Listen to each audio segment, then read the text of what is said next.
Hello everyone. तो आज हम एमआरआई के बारे में जानेंगे। एमआरआई एक मेडिकल इमेजिंग टेक्निक है जो कि शरीर के अंदर के organs, tissues, joints, brain, spinal cord और मसल्स की डिटेल्ड और क्लियर इमेज बनाता है, वो भी बिना किसी रेडिएशन के।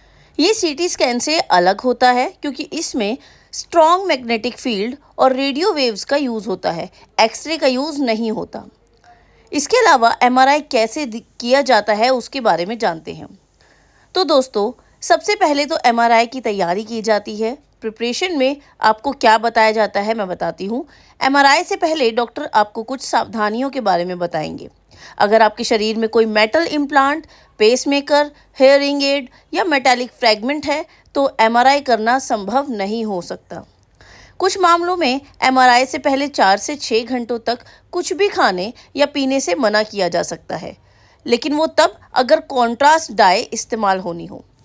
कपड़े और धातु की बात करते हैं तो दोस्तों, सेकंड स्टेप है, अगर आपको हॉस्पिटल गाउन पहनने को दिया जाता है, सारी धातु की चीज़ें जैसे कि घड़ी, चश्मा, बलियो, चेन, ब्रेसलेट, हेयर पिन सब आपको उतारने को कहा जाएगा।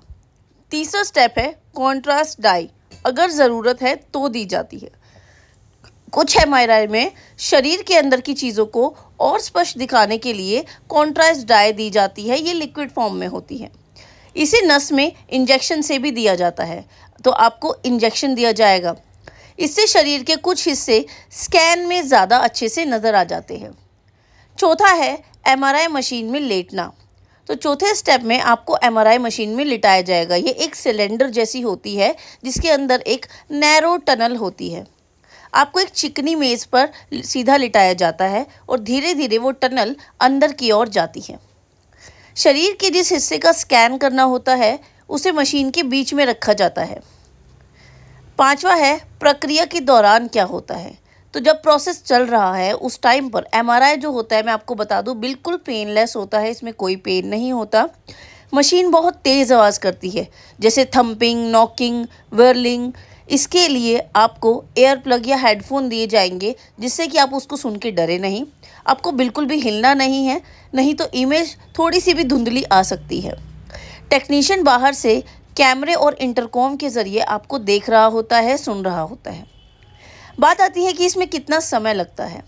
तो दोस्तों, एमआरआई आमतौर पर 15 मिनट से 1 घंटे तक का समय लगता है। इस पर निर्भर करता है कि किस अंक का एमआरआई किया जा रहा है। 7वां स्टेप है एमआरआई के बाद क्या होता है।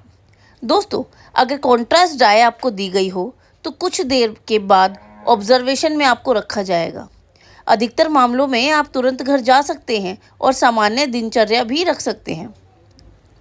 एमआरआई क्यों किया जाता है, सबसे पहले अब इस बात पर करते हैं कि क्यों होता है। एमआरआई बहुत सारी बीमारियों का पता लगाने में मदद करता है। अब जैसे कि आपकी अंग जांच का कारण, कि भाई आपके अंग में क्या प्रॉब्लम हुई है उसके कारण जानने के लिए, जैसे कि दिमाग या ब्रेन ट्यूमर। दिमाग की बात करें तो ब्रेन ट्यूमर, स्ट्रोक जानने के लिए। रीढ़ की हड्डी की बात करें तो स्लिप डिस्क को जानने के लिए या स्पाइनल इंजरी को। जॉइंट्स में घुटना, कंधा, हिप आदि में अगर चोट लग जाती है या सूजन होती है। इसके अलावा दिल की बात करें तो दिल के अंदर भी हार्ट स्ट्रक्चर को और हार्ट डिजीज़ को जानने के लिए एमआरआई होता है। अंदरूनी अंग जैसे कि ऑर्गन्स हो गए हमारे, लीवर, किडनी, यूट्रस, प्रोस्टेट आदि की बीमारी भी ये पता लगाता है। एमआरआई में क्या नहीं करना चाहिए ये भी बहुत ज़रूरी है। शरीर में मेटल इम्प्लांट, पेसमेकर या मेटल फ्रेगमेंट है तो एमआरआई से आपको बचना है। गर्भवती महिलाओं के पहले 3 महीनों में एमआरआई आमतौर पर नहीं किया जाता जब तक ये ज़रूरी ना हो। अगर आप जानना चाहते हैं कि MRI, brain MRI, spine MRI या किसी भी स्पेसिफिक ऑर्गन की जानकारी, तो मैं ये विस्तार में आपको समझा सकती हूँ। Thank you.